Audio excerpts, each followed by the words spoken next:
Taste and മെമ്മറീസിലേക്ക് സ്വാഗതം. ഇന്ന് ഞാൻ വന്നിരിക്കുന്നത് പച്ചമാങ്ങ വെച്ചിട്ട് തയ്യാറാക്കിയെടുക്കാൻ പറ്റിയ നല്ലൊരു കറിയുടെ റെസിപ്പി ആയിട്ടാണ്. ഞാനിവിടെ 2 ചെറിയ പച്ചമാങ്ങ എടുത്തിട്ടുണ്ട്. വലുതാണെങ്കിൽ ഒരെണ്ണം മതിയാവും. ഒരു മീഡിയം സൈസ് സവാള, ഈ ഒരു വലുപ്പത്തിൽ ഒരു കഷ്ണം ഇഞ്ചി, 4 മുളക്. നിങ്ങളുടെ എരിവിനനുസരിച്ചിട്ട് ചേർക്കുക. ഞാനിവിടെ 4 ചെറിയ മുളകാണ് എടുത്തിട്ടുള്ളത്. ഇനി വേണ്ടത് കറിവേപ്പില. ഇനി നമ്മൾ എടുത്തു വെച്ചിട്ടുണ്ടായിരുന്ന പച്ചമാങ്ങ അതിന്റെ തൊലിയെല്ലാം കളഞ്ഞിട്ട് ഇതുപോലെ വളരെ ചെറിയ കഷ്ണങ്ങളാക്കിയിട്ട് മുറിച്ചെടുത്തിട്ടുണ്ട്. ഇതൊരു ബൗളിലോട്ട് മാറ്റി കൊടുക്കുകയാണ്. സവാളയും ഇതുപോലെ പൊടി പൊടിയായിട്ട് അരിഞ്ഞെടുത്തിട്ടുണ്ട്. അതും ഈ ബൗളിലോട്ട് ചേർക്കുകയാണ്. ഇനി നമ്മൾ എടുത്തു വെച്ച മുളക് രണ്ടായിട്ട് മുറിച്ച് ചേർത്ത് കൊടുക്കുകയാണ്. മുളക് ചേർക്കുമ്പോൾ നിങ്ങളുടെ എരിവിനനുസരിച്ചിട്ട് ചേർത്ത് കൊടുക്കുക. അതുപോലെ തന്നെ ഇഞ്ചിയും വളരെ ചെറിയ കഷ്ണങ്ങളായിട്ട് അരിഞ്ഞെടുത്തിട്ടുണ്ട്. അതും ഇതിലോട്ട് ചേർത്ത് കൊടുക്കുകയാണ്. ഇനി വേണ്ടത് കറിവേപ്പിലയാണ്. കറിവേപ്പില 2 3 കഷ്ണങ്ങളാക്കിയിട്ട് ഒന്ന് മുറിച്ചിട്ട് വേണം ചേർത്ത് കൊടുക്കാനായിട്ട്. അപ്പോഴായിരിക്കും കറിവേപ്പിലയുടെ ഫ്ലേവർ ഒക്കെ നമ്മുടെ കറിക്ക് നന്നായിട്ട് ഉണ്ടാവുക. ഇതുപോലെ ചെറിയ കഷ്ണങ്ങളാക്കിയിട്ട് മുറിച്ചിട്ട് വേണം കറിവേപ്പില ചേർത്ത് കൊടുക്കാനായിട്ട്. ഈ കറിയിലോട്ട് ഉപ്പ് ചേർത്ത് കൊടുക്കണം. ഞാനിവിടെ 1/4 ടീസ്പൂൺ ഉപ്പാണ് ഇപ്പോൾ ചേർത്ത് കൊടുക്കുന്നത്. പിന്നീട് നോക്കിയിട്ട് ആവശ്യമുണ്ടെങ്കിൽ ചേർത്ത് കൊടുക്കാം. ഇനി ഇതിലോട്ട് കുറച്ച് വെളിച്ചെണ്ണ ചേർത്ത് കൊടുക്കണം. ഞാനിവിടെ 1/2 ടീസ്പൂൺ വെളിച്ചെണ്ണ ചേർത്ത് കൊടുക്കുകയാണ്. ഇവിടെ തണുപ്പായതുകൊണ്ടാണ് വെളിച്ചെണ്ണ ഇതുപോലെ കട്ടിയായിട്ടിരിക്കുന്നത്. നമ്മൾ ചേർത്ത് കൊടുത്ത എല്ലാ ഇൻഗ്രീഡിയൻസും കൂടി കൈ വെച്ചിട്ട് ഇതുപോലെ നന്നായിട്ട് ഞെരടി തിരുമ്മി യോജിപ്പിച്ചെടുക്കണം.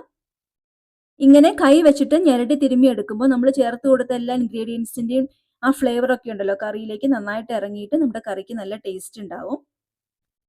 ഇപ്പോൾ എല്ലാ ഇൻഗ്രീഡിയൻസും കൂടി നന്നായിട്ട് ഞെരടി തിരുമ്മി യോജിപ്പിച്ചെടുത്തിട്ടുണ്ട്.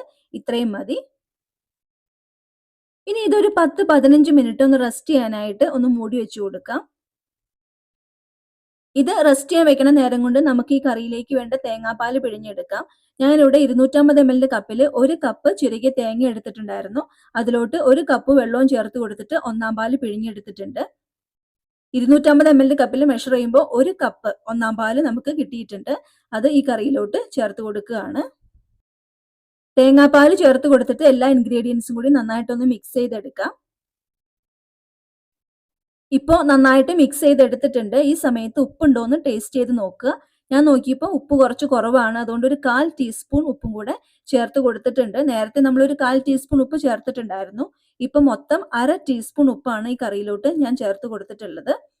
ഉപ്പും ചേർത്ത് കൊടുത്തിട്ട് നന്നായിട്ടൊന്ന് മിക്സ് ചെയ്തെടുക്കുകയാണ്.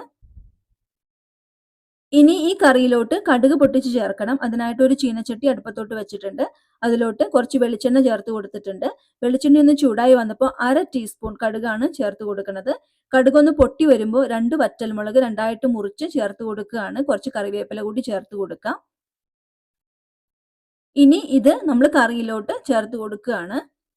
കറിയിലോട്ട് ചേർത്ത് കൊടുത്ത ശേഷം കറി ഒരു 10-15 മിനിറ്റ് നേരം ഒന്ന് മൂടി വെച്ച് കൊടുക്കാം. നമ്മൾ ചേർത്ത് കൊടുത്ത ഈ വറവിന്റെ ഫ്ലേവർ ഒക്കെ കറിയിലോട്ട് നന്നായിട്ട് ഇറങ്ങി കിട്ടാൻ വേണ്ടിയിട്ടാണ്. അപ്പോഴായിരിക്കും കറിക്ക് നല്ല ടേസ്റ്റ് ഉണ്ടാവുക.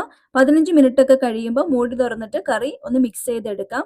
അല്ലെങ്കിൽ എപ്പോഴാണോ കറി കഴിക്കാനായിട്ട് എടുക്കുന്നത് ആ സമയത്ത് മിക്സ് ചെയ്തെടുത്താലും മതി. അപ്പൊ ഇത്രയേ ഉള്ളൂ. വളരെ ടേസ്റ്റി ആയിട്ടുള്ള ഒരു കറിയാണ്. ചോറിൻ്റെയൊക്കെ കൂടെ ഒഴിച്ച് കഴിക്കാനായിട്ട് നല്ല ടേസ്റ്റ് ആണ്. എല്ലാവരും ട്രൈ ചെയ്ത് നോക്കുക. എന്നിട്ട് നിങ്ങളുടെ അഭിപ്രായങ്ങൾ കമൻസ് ആയിട്ട് അറിയിക്കുക. വീഡിയോ നിങ്ങൾക്ക് ഇഷ്ടമായിട്ടുണ്ടെങ്കിൽ ലൈക്ക് ചെയ്യുക, ഷെയർ ചെയ്യുക, സബ്സ്ക്രൈബ് ചെയ്യുക, ഫോളോ ചെയ്യുക. പുതിയൊരു റെസിപ്പി ആയിട്ട് വീണ്ടും കാണാം. താങ്ക്